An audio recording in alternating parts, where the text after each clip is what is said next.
Hello everyone, have a nice evening. Enjoy a good ghost story with the gentle sound of rain from Blackridge Stories, and sleep well.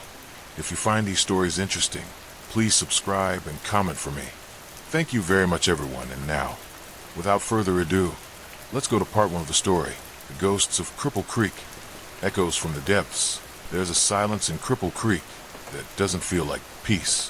It feels like mourning. Once a booming gold mining town nestled in the mountains of Colorado, Cripple Creek was a place built on dreams and torn apart by tragedy. In the late 1800s and early 1900s, men poured into the area with visions of gold and fortune. They dug deep, carved the rock, and descended into darkness daily, hoping to strike it rich. Some did, many didn't, and far too many never made it out alive.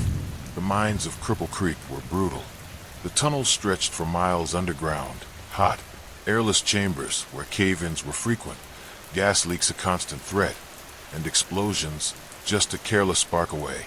Hundreds of miners perished beneath the earth, crushed, suffocated, or burned. And though the gold rush eventually dwindled, something remained beneath the surface. Something that breathes, something that remembers.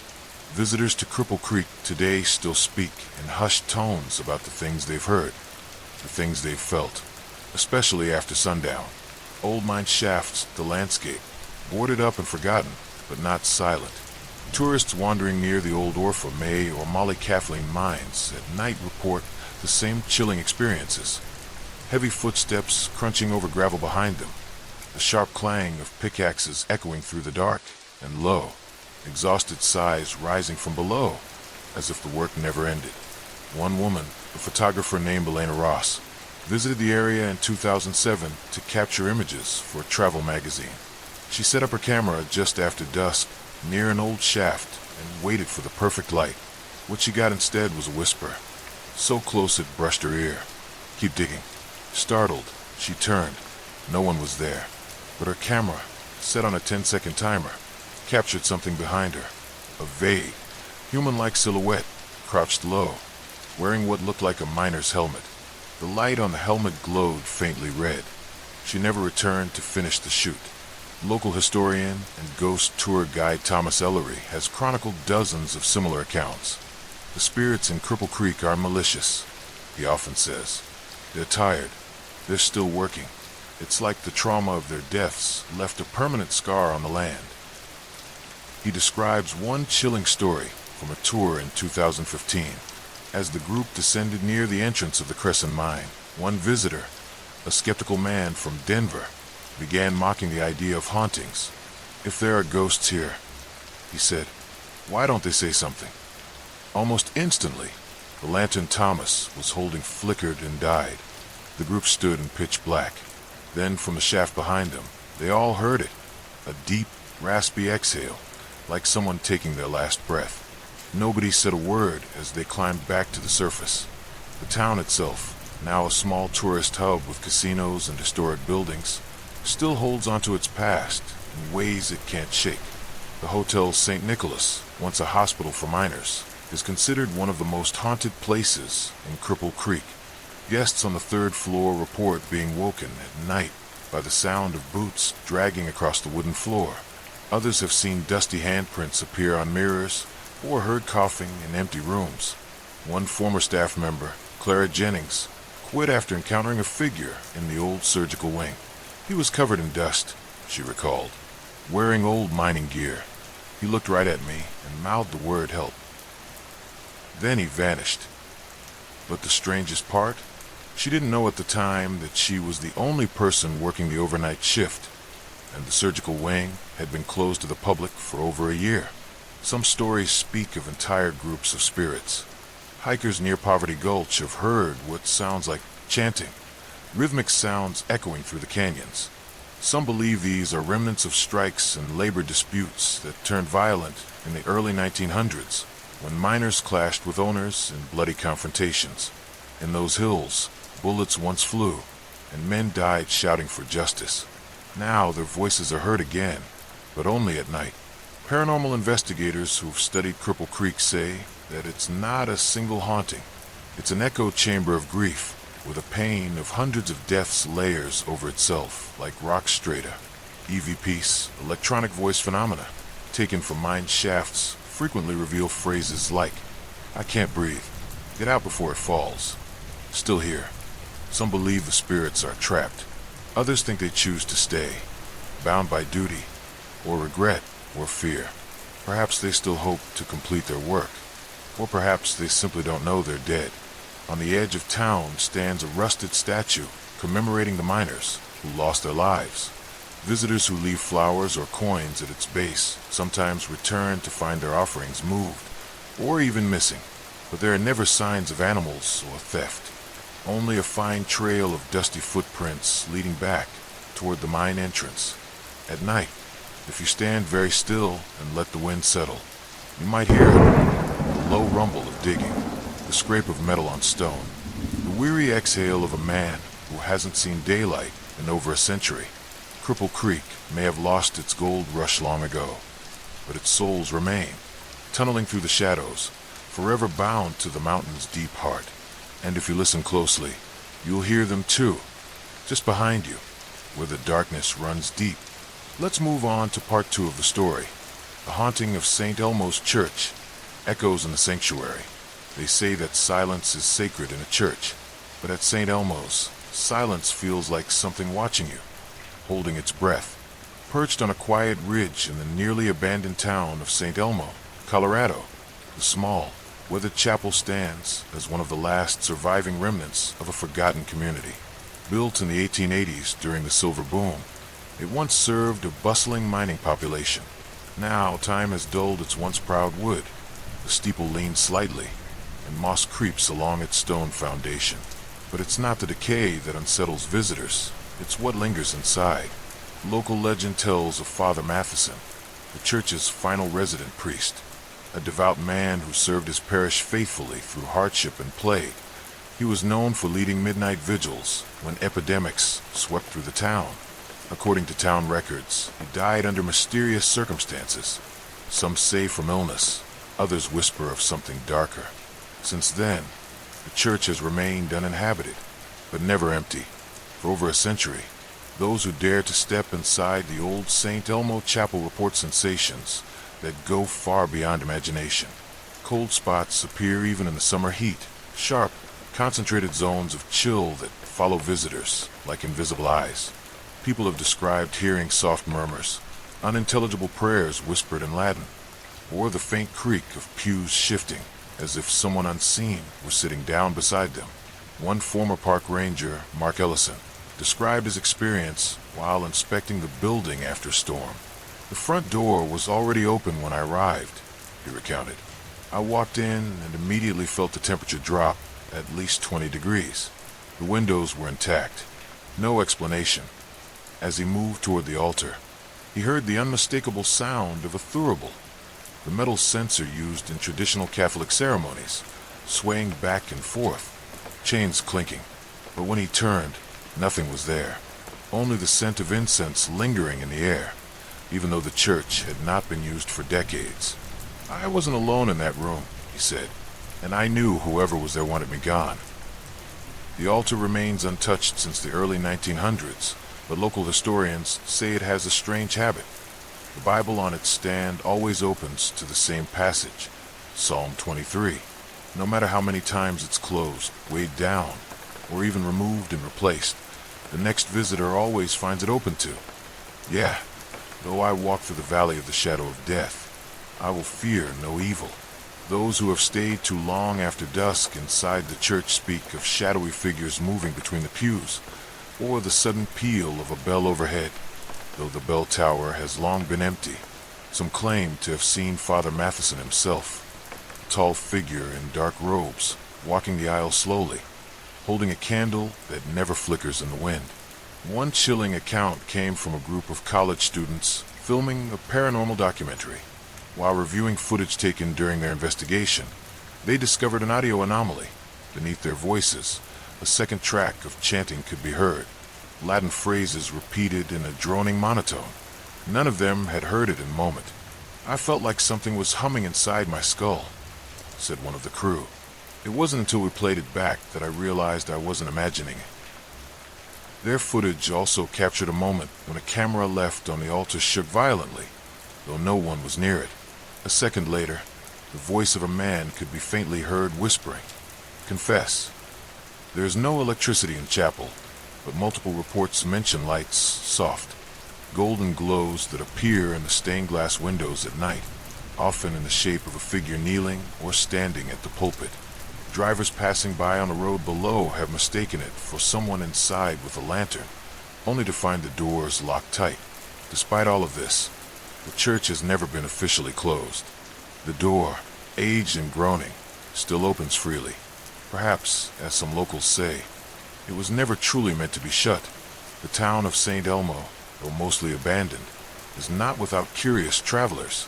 Ghost hunters, historians, and thrill-seekers alike come for a taste of the paranormal, but many leave shaken, disturbed not by what they saw, but by what they felt, an oppressive pressure in the chest, the sensation of being judged. Some speak of dreams after visiting the chapel, dark corridors, firelight, and the echo of voices calling them by name. One visitor, an author named Lydia Crane, returned to the site a year after her first visit. "I had to go back," she said, "not because I was brave, but because something in that place didn't let me go." She brought a crucifix and a candle. During her vigil, she heard the words, "I absolve you," whispered from the pulpit. She burst into tears without understanding why. There are theories, of course. Skeptics believe the church's architecture and acoustics create unusual effects, that the cold is just drafts from mountain winds, that the sounds are merely animals or wind echoing through the empty nave. But the believers know otherwise. They know that something holy and haunted shares the same space at St. Elmo's, that the spirit of Father Matheson still guards his sanctuary, that his soul, bound by purpose or penance, cannot rest.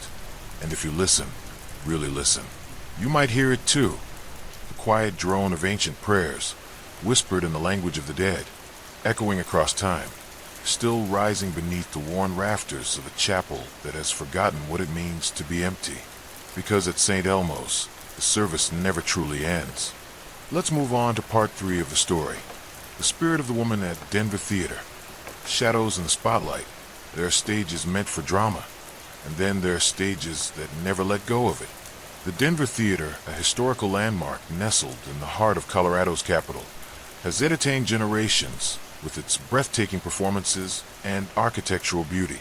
But beneath its polished charm lies something deeper, a presence that refuses to leave the stage, even long after the final curtain has fallen. Ask any longtime staff member or performer about the woman in white, and you'll be met with either a nervous laugh or a lowered voice. Some believe she's just a legend passed down through generations. Others have seen her. The earliest documented reports of strange happenings date back to the 1920s, not long after a tragic incident that has since become the theater's most whispered tale. A young actress, whose name has been lost to time, was said to have died during a rehearsal after a piece of scenery collapsed unexpectedly, though the theater never confirmed her identity publicly. Likely to avoid bad press, the stories endured. People began to say that the woman had never truly left. She is known only as the Lady of the Mirror. Her hauntings follow a pattern. It begins with a chill in the air, even when the building is warm and packed with guests. Then come the footsteps, soft, deliberate steps across the old wooden stage, or echoing down the dressing room hallway. Sometimes she makes herself known in the most unsettling way. Her reflection appears in mirrors, even when no one stands before them. Seasoned actors have recounted late-night rehearsals when the dressing room lights would flicker or turn off entirely. One performer swears she saw a face staring back at her in the mirror, one that wasn't her own. Pale, solemn, framed by long, dark curls. The eyes held a sadness that rooted her to the floor. She looked disappointed, the actress said, as if I'd forgotten something important. One stage technician, who had worked at the theater for over 20 years, told of a night when he was alone testing the sound system.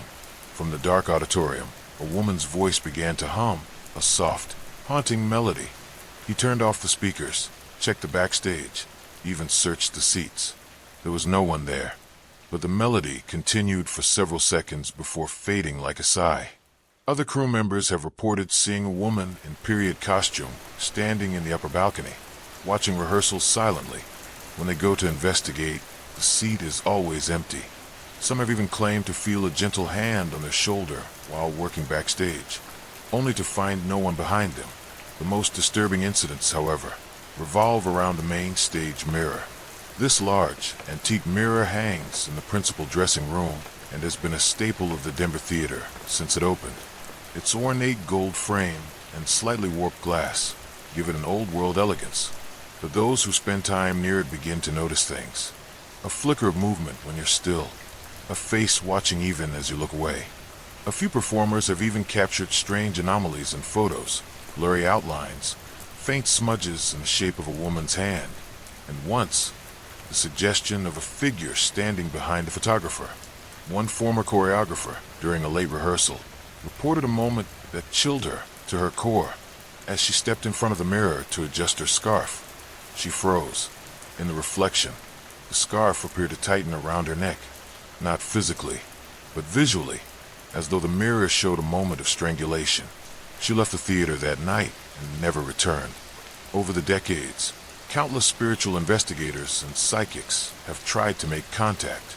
One medium, after spending a night in the theater alone, described a deep sadness within the walls, a feeling of unfinished purpose.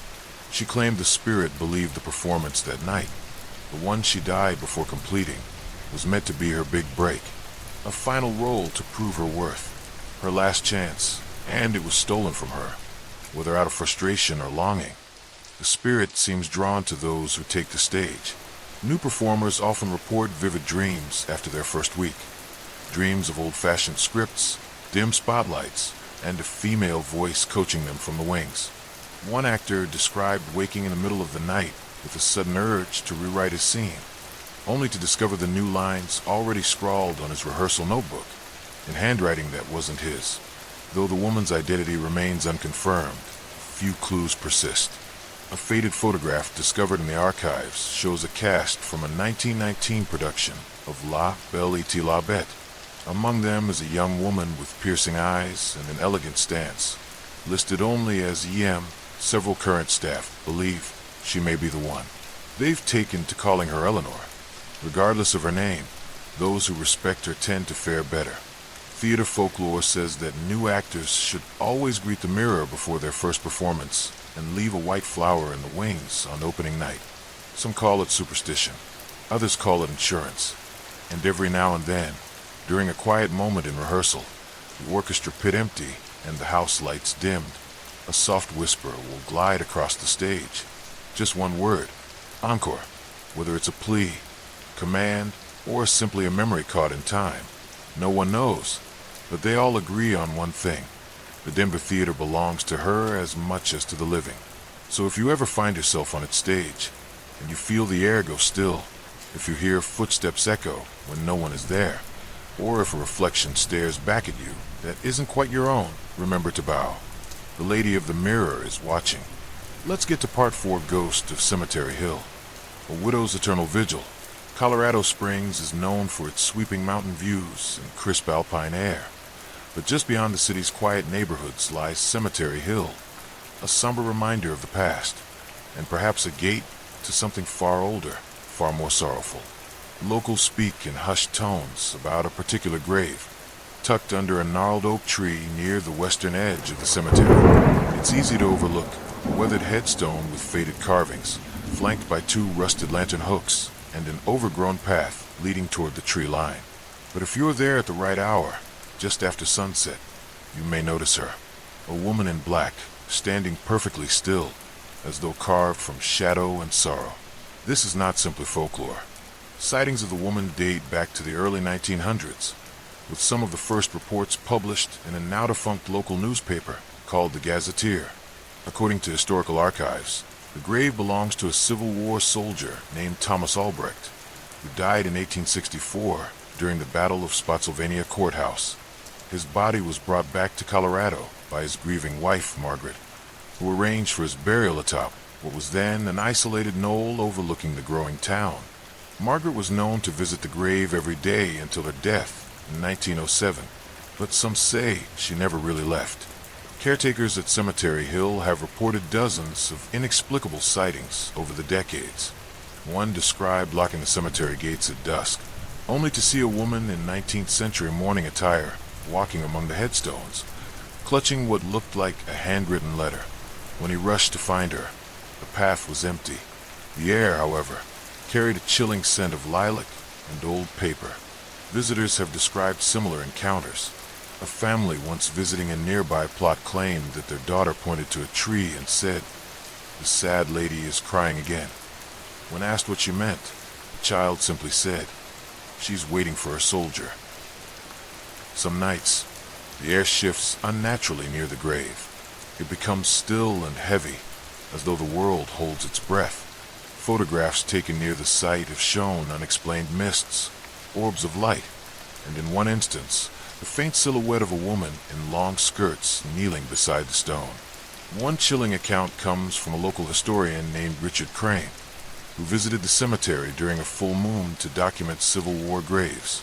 As he approached Thomas Albrecht's marker, he felt a sudden wave of sorrow and nausea. His hands trembled, and he reported hearing a low sobbing sound coming from the far side of the stone. When he turned the corner, he saw a shadowy figure rise slowly to her feet and vanish before his eyes. "I don't scare easily," Richard wrote in his journal, but this was not a trick of the light. It felt personal. It felt like grief incarnate. The question remains, why would Margaret's spirit still linger? Some believe she made a binding promise, a vow at her husband's graveside to wait for him, in this world or the next. Others think she was never able to accept his death, clinging to hope that his soul would return home. Psychic mediums who visited the site often describe a loop of energy, a mourning spirit caught in repetition, reliving the heartbreak day after day. Interestingly, the headstone has remained intact for over a century despite its age. While other markers in the cemetery have cracked, shifted, or crumbled, Thomas's grave remains oddly preserved. Some say it's because Margaret tends to it even now. A few have claimed to see the stone freshly swept of leaves or dusted of snow, the early morning hours, before any living person could have arrived. But not all encounters are peaceful. A few ghost hunters who've attempted to provoke or mock the spirit have reported unsettling consequences. One man claimed his recording equipment malfunctioned as soon as he stepped near the grave. Another experienced a sudden nosebleed and was overwhelmed by a choking sensation, as if unseen hands were warning him away. "It's not just a haunting," he said. "It's a warning. Do not disturb love that never died." Despite these eerie tales, the legend of the Cemetery Hill Widow has become a point of quiet reverence in Colorado Springs. Every year, on the anniversary of Thomas's death, May 12th, locals leave white roses or handwritten notes at the grave. No one knows who started the tradition, but many claim that those who honor her are granted an unusual sense of peace in their own lives. One letter, left anonymously, read, "I lost someone in Afghanistan. I didn't believe in ghosts until I felt you there beside me. Thank you for reminding me that love endures." Whether spirit or symbol, the woman in black has come to represent something timeless. A love so deep it refuses to fade, a grief so vast it still echoes beneath the soil. So if you ever visit Cemetery Hill on a misty evening and feel the hairs rise on the back of your neck, don't run. You may simply be passing through a love story that death could not end. And if you see her standing under the oak, don't be afraid. She's not lost. She's waiting. Let's get to part 5 of the spirits of the Stanley Hotel, a family trapped in time. High in the Rocky Mountains, where the wind howls through pine-covered slopes and snow often falls silently in spring, there sits a grand, white structure that gazes out over the valley like a sentinel of another era. This is the Stanley Hotel in Estes Park, Colorado, regal, remote, and famously haunted. The Stanley Hotel has long been associated with the paranormal. It's the very place that inspired Stephen King's The Shining, and ghost hunters from around the world have walked its halls in search of proof that the veil between the living and the dead grows thin here. But among the many spectral tales that echo through the old hotel's corridors, one is whispered with more reverence and fear than most. The story of the trapped family. The legend begins in the early 1900s, shortly after the hotel opened. A well-to-do family from Denver, the Whitmores, arrived at the Stanley for a summer retreat. By all accounts, they were the picture of refinement. Harold Whitmore, a respected banker, his wife Eleanor, known for her delicate health and love of poetry, and their daughter Clara, just 10 years old. They checked into room 217, one of the most opulent suites at the time, and for the first few days, their visit was uneventful. But something changed during a fierce storm that rolled in from the mountains. The power flickered, the wind battered the windows, and according to diaries found later, Eleanor began to suffer vivid nightmares, visions of being watched by unseen eyes, and hearing whispers in languages she didn't recognize. Hotel staff grew concerned. Eleanor was seen wandering the halls in her nightgown, murmuring to herself. Harold, usually composed and proud, appeared deeply disturbed. Then, one morning, the entire family was gone, vanished without a trace. Their luggage remained untouched, beds slept in, clothing folded. The only clue was Eleanor's journal, left on the bedside table, with a final, chilling line. "We can't leave. It won't let us." The hotel dismissed the story at the time as a scandal. Perhaps the family had left in disgrace. But strange things began to happen. Guests reported seeing a well-dressed man pacing the hallway outside room 217, always disappearing around the corner. Others heard a woman sobbing through the walls, though no one occupied the adjacent suite. And on rare occasions, children claimed to see a little girl in white playing near the staircase, only to vanish before their eyes. One of the most disturbing accounts came from a newlywed couple in the 1970s, honeymooning in the same suite the Whitmores once stayed in. On their third night, the bride woke to find a woman standing at the foot of the bed, pale, dressed in lace, her face full of sorrow. When she turned to wake her husband, the woman whispered, "Don't go. Please don't leave us." The bride later said the voice felt like cold air, brushing against her skin from inside her bones. The staff, once skeptical, began to accept the stories. Maintenance workers refused to enter room 217 alone. Housekeepers claimed they'd returned to rooms they had just cleaned to find the beds remade, the windows open, or, more eerily, the soft impression of someone sitting on the edge of the mattress. Several paranormal investigators visited the Stanley and focused on the Whitmore story. One team recorded EVPs, electronic voice phenomena, that captured faint sounds resembling a child's laughter and a woman calling Clara. Another group brought infrared cameras that picked up 3 distinct heat signatures in the room, despite it being unoccupied. According to local lore, what keeps the Whitmores bound to the Stanley is not a violent death, but something more tragic, a spiritual entrapment. They are not angry or malicious, but lost, caught in a loop, perhaps too afraid to move on, or too anchored by the walls that once promised them refuge. The hotel itself has embraced its haunted reputation, offering nightly ghost tours and keeping logs of supernatural reports. Yet they treat the Whitmore story with respect. Tour guides speak softly of Eleanor, often pausing before the door to room 217, allowing visitors a moment of silence. Some claim to feel a sudden drop in temperature.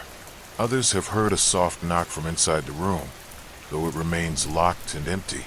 To this day, the Whitmores' names remain absent from hotel records.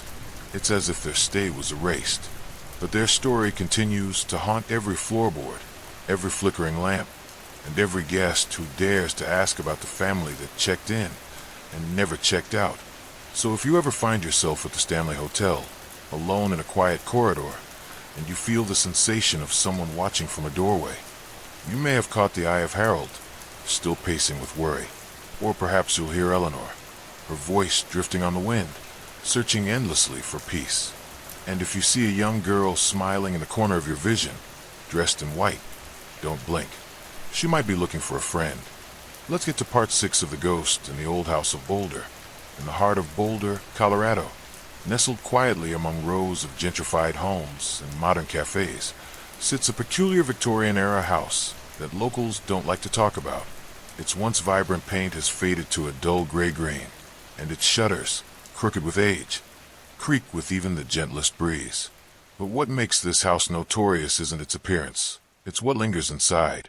Long before Boulder became the bustling university town it is today, the land was frontier country, raw, unpredictable, and often brutal. In the late 1800s, this house belonged to a man named Elias Cartwright, a reclusive watchmaker who lived alone, save for his dog and the ticking of countless clocks lining every wall. Elias was known to be a man of habit. He rarely left the house, save to buy groceries once a week and visit the post office. Some described him as eccentric, others as unsettling, but no one imagined that behind those ivy-covered walls, a violent tragedy was unfolding. One stormy autumn night in 1893, a neighbor reported hearing what sounded like a struggle, a crash of furniture, a desperate yell, and then silence. The following morning, Elias was found murdered, sprawled across the parlor floor, his chest pierced with one of his own clock hands. The murder was never solved. There were no signs of forced entry, no valuables stolen, no suspects. Authorities speculated it might have been a robbery gone wrong or a quarrel with a traveling client. But whispers spread quickly. Some said Elias had tampered with occult mechanisms, building clocks meant to trap time. Others believed he had gone mad and ended his own life. But the autopsy confirmed he did not die by suicide. The house was abandoned for over 2 decades. But as Boulder grew, the city eventually sold the property. Over the years, many families have tried to make it their home. None stayed for long. One of the earliest reports came from the Harrington family in the 1920s. Just days after moving in, they began to hear strange noises at night.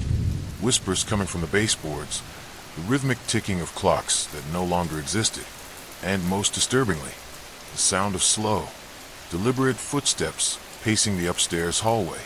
Mr. Harrington claimed that one night, he woke to find his bedroom door ajar, though he had locked it, and saw a shadowy figure standing at the foot of his bed. They moved out within a month. Later occupants reported similar experiences. One college student living there in the 1970s documented a series of unnerving events in a private journal. A man's voice calling her name from inside the walls, cold drafts in sealed rooms, and the inexplicable feeling of being watched. She left the house in the middle of the night and never returned. But the most chilling account comes from a paranormal investigator named Jonas Keller, who visited the property in 2003. Armed with cameras, EMF detectors, and an audio recorder, he spent 3 nights inside the old house. On the second night, at exactly 2:37 a.m., the audio captured a low whisper repeating the phrase, "Time's run out." On playback, a faint ticking sound could be heard building in intensity until it abruptly stopped. Right as the recorder cut off, Jonas claimed he saw Elias, or something resembling him, standing at the end of the narrow upstairs hallway, dressed in turn-of-the-century clothing. The figure had hollow eyes and a single clock hand protruding from his chest. When Jonas tried to approach, the lights flickered violently, and he lost consciousness. He left the next morning, visibly shaken, and never returned to paranormal work again. Local lore holds that Elias's spirit is still bound to the house, reliving his final moments in an endless loop. Some believe his obsession with time has trapped him in a liminal space, unable to move forward or backward, existing only in the repetition of his final breath. Others say that his murder left behind such strong emotional residue that the very walls absorbed his torment. What makes the haunting particularly disturbing is its personal nature. Many visitors claim that the spirit calls out their names, even if they've never been there before. It's as if Elias is reaching across the decades, desperate to make contact, or perhaps warn them away. Today, the house still stands, though no one lives there. It's become somewhat of a curiosity for daring thrill seekers and ghost hunters. Some have managed to sneak inside for a night, only to run out before morning. They speak of doors slamming on their own, furniture rearranging itself, and that constant, maddening ticking, like dozens of clocks counting down to something they cannot see. A few brave souls have tried to cleanse the house, psychics, priests, spiritualists, but nothing seems to stick. The energy remains heavy, as if the air itself resists being cleared. Some say Elias doesn't want to be freed. He wants his story understood. He wants justice. And until then, he waits, night after night, pacing the floorboards and watching from the shadows. So if you ever find yourself walking past a crumbling Victorian house in Boulder and you feel a sudden chill, or hear your name whispered in the wind, don't turn around too quickly. Elias might be waiting. Let's get to part 7, Spirits of the Settlers in the Rocky Mountains. The sweeping, majestic vistas of Rocky Mountain National Park draw in millions of visitors each year. Towering peaks, ancient forests, and alpine lakes paint a picture of timeless natural beauty. But beneath that serene landscape lies a darker, more mysterious legacy, one carved not only by glaciers and time, but by the suffering and loss of countless early settlers who perished in its unforgiving wilderness. In the mid-1800s, during America's great westward expansion, waves of pioneers and immigrant families set out to cross the Rocky Mountains in search of land, freedom, or gold. What they found instead was often hardship, blizzards, starvation, isolation, and disease. Many of them never made it to their destination, and some say they never truly left. It's whispered among locals and rangers alike that the Rocky Mountains are haunted, not by one ghost, but by hundreds. Some of the most chilling stories come from the area around Trail Ridge Road, a winding path that cuts through the heart of the park at elevations over 12,000 feet. Visitors driving late at night have reported seeing figures standing along the roadside, dressed in 19th century clothing, their faces pale, their eyes vacant. A few drivers even claim that these figures vanish when approached, leaving behind only a patch of frozen air or the distant sound of crying.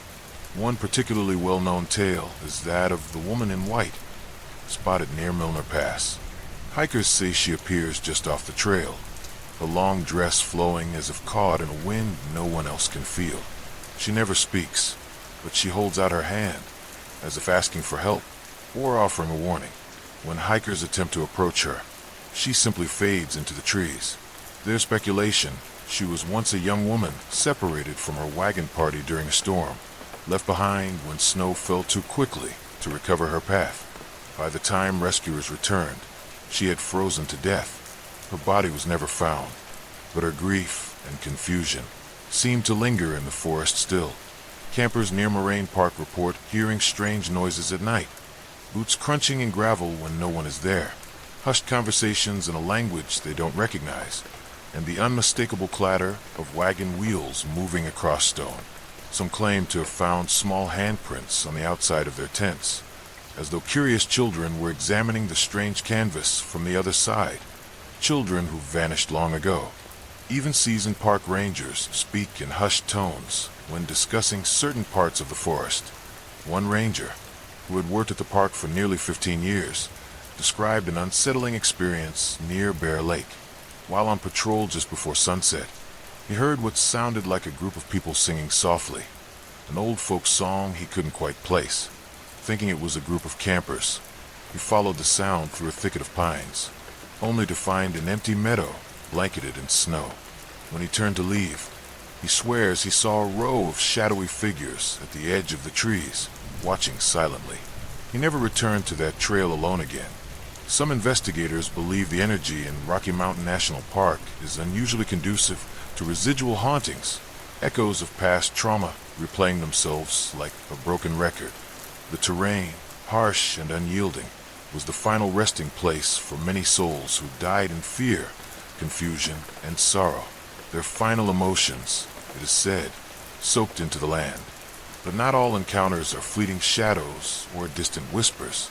One family hiking through Hollowell Park claimed they saw a man walking ahead of them on the trail. He moved slowly, his posture stooped under the weight of a canvas sack. The family tried calling out to him several times, thinking he might be a hiker in need of help. The man never responded. When they finally rounded a bend to catch up, he was gone. The strangest detail, he left no footprints, even in the soft dirt.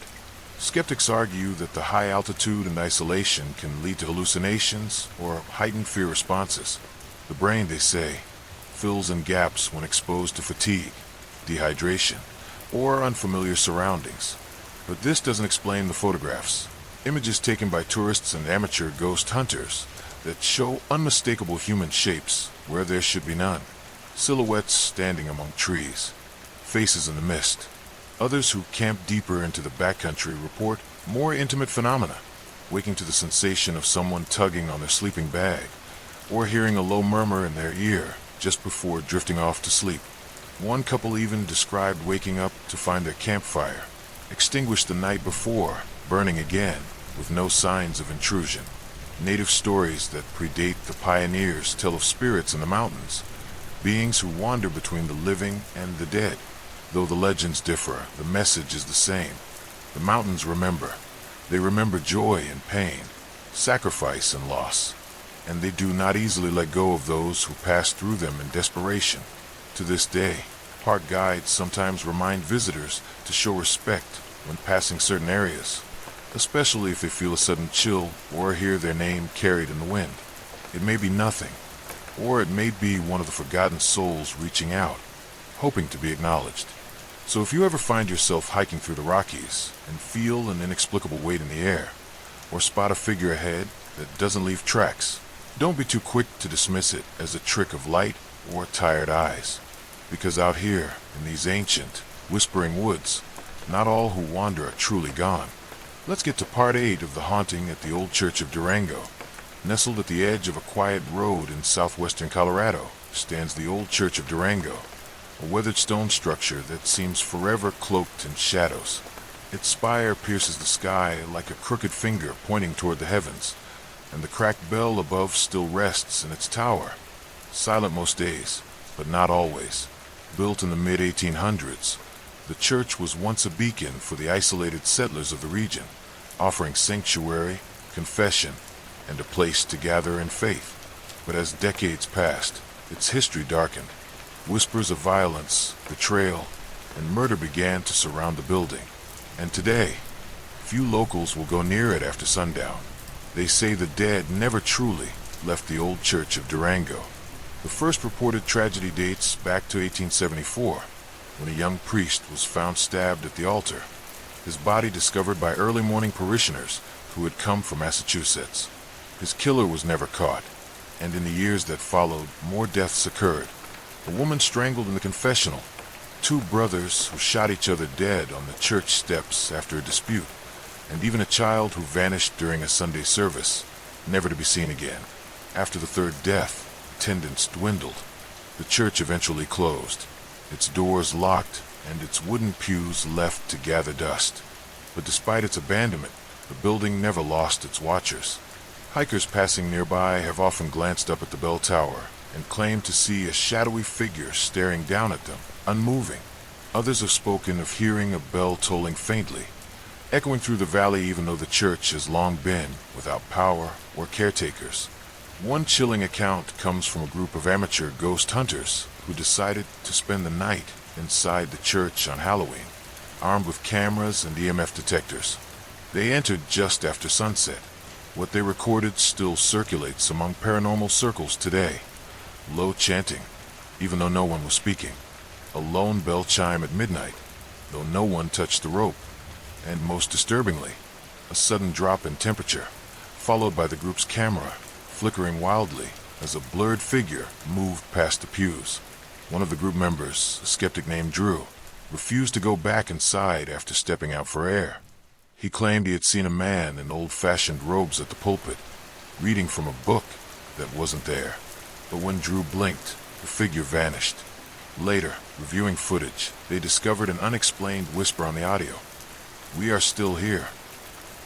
Locals believe many of the spirits trapped inside the church are victims of violence who died before receiving last rites. Others think the building itself is cursed, a thin place between this world and the next, where the veil grows thinner with every chime of the old bell. A former caretaker, James L. Roy, once tried to restore the building. A carpenter by trade, James was hired by a historical preservation society to begin renovations, but after just 3 weeks, he quit. According to his written statement, tools would disappear and reappear in different places. Walls would ooze a dark sap-like substance, and once, he heard sobbing behind the altar where no one stood. James's final straw came when he entered the church one morning to find all of the pews rearranged into a spiral, with a blackened Bible in the center. No one had keys to the building but him. Many locals avoid the property altogether. Those who live nearby speak of unexplained lights flickering in the windows and the sound of muffled voices singing hymns long after midnight. Some even report waking to the sound of a bell tolling 3 times, an old sign of death in Catholic tradition. There are persistent rumors that a secret crypt lies beneath the church, hidden by original builders and never officially documented. Legend has it that during the 1880s, the church was used to hide bodies during a deadly outbreak, and some believe dozens of unmarked graves lie just beneath the cracked floorboards. Though no excavation has ever been approved, psychic mediums who have visited the site report an intense feeling of being watched from below. Visitors who dare to step through the rusted iron gate often leave quickly. Many describe the air inside as heavy, almost pressing against the chest, as though the building itself resents the living. One visitor described hearing a child giggling from the back pews. When she turned, she saw a small handprint on the inside of a stained glass window, too high for any real child to reach. Despite these terrifying tales, the old church of Durango continues to draw the curious. Paranormal researchers, thrill seekers, and even self-proclaimed exorcists have walked through its arched doorway, hoping to experience a glimpse of the supernatural. Few leave unchanged, and the bell still rings. No one can explain how or why. It has not been connected to a working mechanism for years. Yet, on certain nights, especially when the sky is overcast and the wind still, you can hear it. Once, twice, 3 slow tolls. They say that when you hear the third, you must never look back at the church. Doing so may invite something to follow you home. So, if you find yourself wandering the back roads of Durango and come across an old stone chapel draped in ivy, you'd be wise to walk on. Let the dead keep their sanctuary, and let the bell toll for the lost souls within. For some doors, once open, can never be shut. Let's get to part 9 of the soldier spirit of Fort Collins. Fort Collins, nestled along the northern edge of Colorado's Front Range, is best known today for its charming downtown, vibrant art scene, and scenic trails. But beneath the surface of this modern, peaceful city lies a shadowy past, marked by conflict, sacrifice, and echoes of war. For those who look closely, especially near the old military grounds, Fort Collins never fully left the battlefield. The origins of the town trace back to Camp Collins, a military outpost established in the 1860s to protect travelers along the overland trail. Soldiers stationed there endured brutal winters, conflicts with native tribes, and the constant threat of ambush along the wild frontier.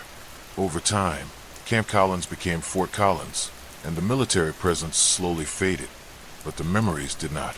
Many believe that some soldiers never truly left. Local legends speak of a ghostly figure dressed in a faded Union uniform, often seen wandering near the remnants of the old fort site, now integrated into the city's historic district. Descriptions vary. Some see him standing silently under lamplight. Others hear his boots echo down empty streets late at night. But nearly all accounts agree on one thing: his eyes, hollow and searching, as though still looking for orders long forgotten. One of the earliest modern sightings occurred in the 1950s. A custodian at an old government building reported hearing marching footsteps on the wooden floors above his office, despite the fact that the upper floor had been closed for repairs. When he finally worked up the courage to investigate, he found no one, but he later discovered an old canteen and a rusted military button tucked behind a loose floorboard. The stories didn't stop there. In 1978, a group of college students from Colorado State University conducted an overnight survey near what was once the military training field. They intended to record wildlife sounds, but instead captured something far more chilling: the distinct sound of a man humming an old Civil War tune. None of them had heard it during the night, but it was loud and clear in the recording, right before the tape cut out with a sharp static hiss. One of the students, now a professor, recalls that night vividly. The air grew cold so fast, he said. We thought it was just the wind, But there was something else.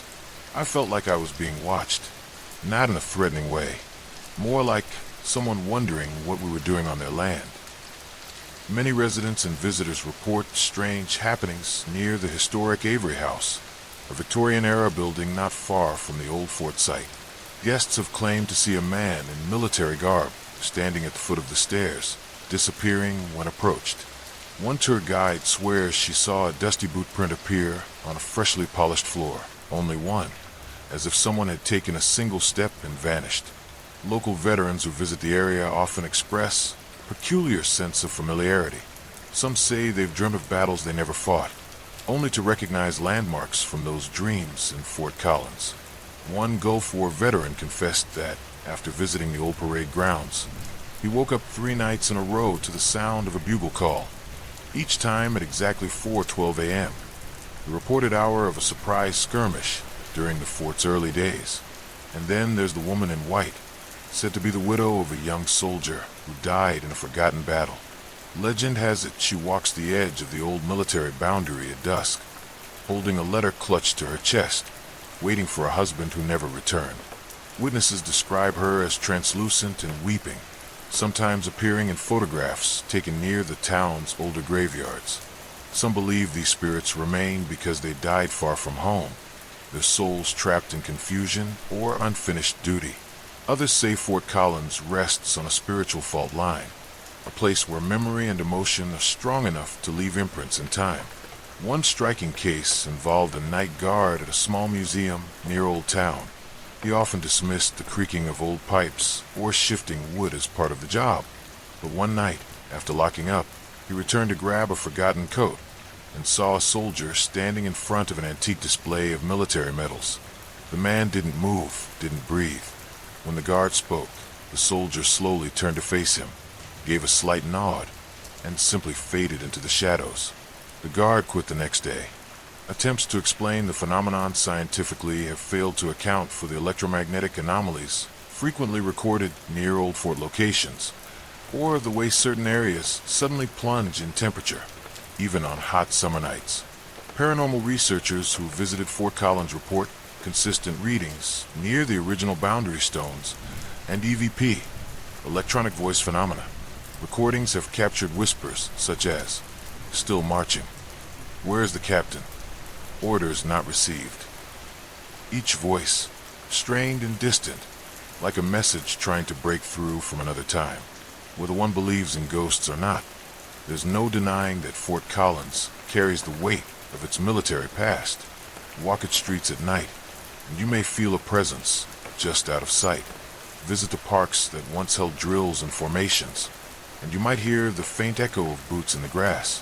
And if you ever hear a lone bugle in the early hours before dawn, know that it may not be your imagination.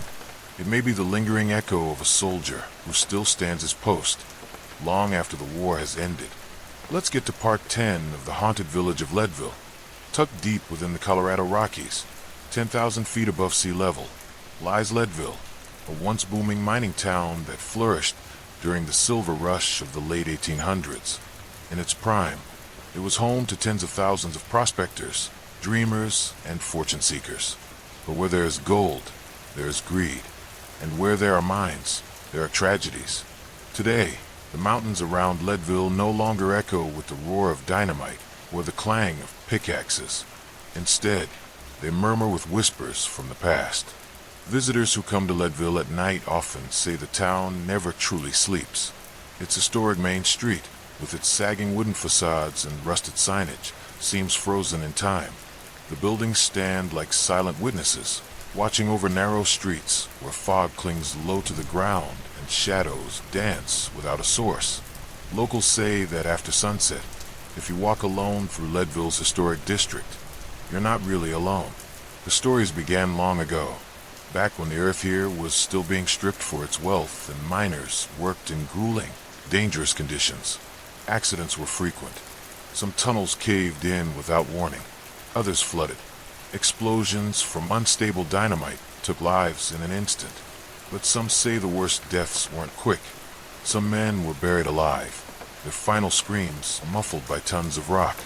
It's these souls, many believe, that still roam the streets of Leadville.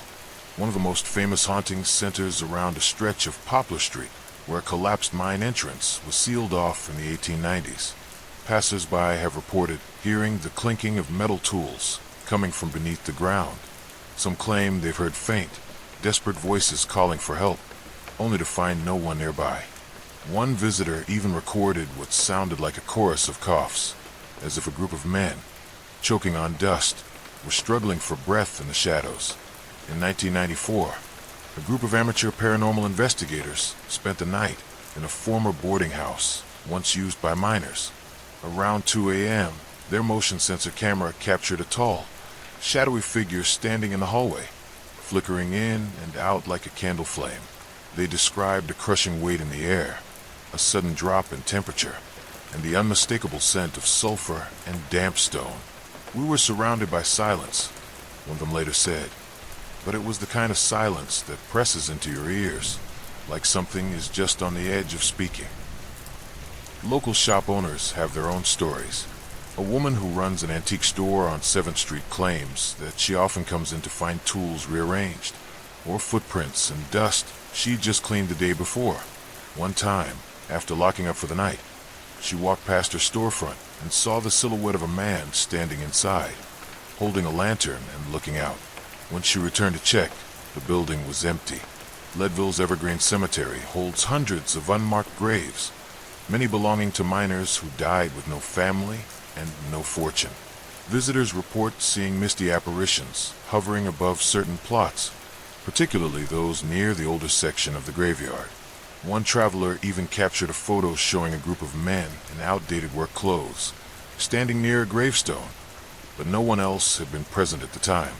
And then there's the story of the Lantern Man, described as an older miner wearing a torn hat and carrying a rusted lantern. This ghost is said to appear on foggy nights near the abandoned Matchless Mine. People who've seen him say he doesn't speak. He simply gestures with his light, beckoning travelers to follow.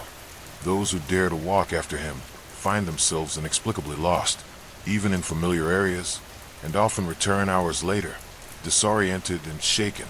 Some say he's trying to guide the lost to safety. Others believe he's trapping souls, just as he was trapped by the earth over a century ago. Leadville's haunted past even affects modern renovations. Crews attempting to restore old buildings frequently report tools going missing, scaffolding collapsing, or strange voices echoing through empty hallways. One construction manager swore he saw a figure watching them from the second floor, despite the fact that the stairs had been removed weeks earlier. Skeptics argue that high altitude and Leadville's isolation contribute to hallucinations or altered perceptions. But even they struggle to explain the consistency of the reports. Time and again, the same details emerge. The mournful eyes, the dusty work clothes, the heavy silence, and always the lantern light in the fog. Locals have learned to live with their spectral neighbors. Some even leave small offerings, coins, pieces of coal, or even cigarettes at the entrances to old mine shafts. It's a quiet acknowledgement, a show of respect, and perhaps a small way to say, "We remember you. We see you. You are not forgotten." Leadville today is a blend of history and haunting, where the past hangs like mist in the thin mountain air. Travelers who visit are encouraged to explore its historic sites, but to do so with care and to keep their senses sharp. Because when the wind howls through the empty streets and the snow begins to fall, you might just catch a glimpse of something or someone watching from a shadowed doorway. And if you see a flickering lantern in the dark, follow only if you're ready to never come back the same.